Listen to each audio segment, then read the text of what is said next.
kanel, noget bagepulver og en lille smule kardemomme. Ja. Så vil jeg røre det sammen. Og så vil jeg varme panden op, så den er godt varm. Og så vil jeg putte dejen på. Og så vil jeg holde øje med, at den ikke bliver for mørk. Og når den er tilpas lysebrun på den ene side, så vil jeg kaste det op i luften og fange den. Og så vil jeg stege den på den anden side. Men det lyder godt. Ja. Tak skal du have for det. Mange tak. Yep. På helårsbasis så respirerer den danske bøgeskov mere end regnskoven i Malaysia, fordi vi om vinteren har mørke, så planterne mangler lys til deres fotosyntese.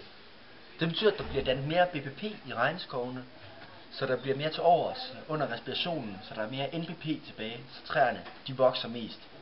Men i vækstsæsonen, altså om sommeren, så er der lige så meget lys i Danmark, og det betyder, at vores bøgeskov rent faktisk vokser lige så meget som regnskoven i den periode. Vi er gået hen i kantinen for at finde svar på vores spørgsmål, og vi vil stille spørgsmål, hvad relationen mellem NPP og BPP er. NPP er det BPP, der er tilbage efter, at planterne selv har lavet deres respiration. Derfor skal man bare trække planternes respiration fra BPP.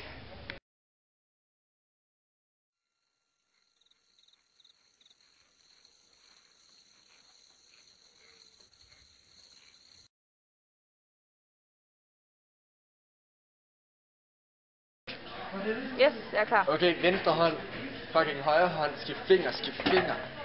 Prøv her. Skift hånd.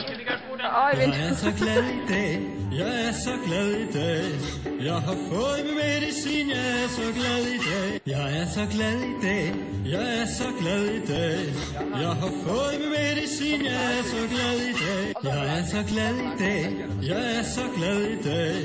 Jeg har fået min medicin, jeg er så glad i dag. Jeg er så glad i dag, jeg er så glad i dag. Jeg har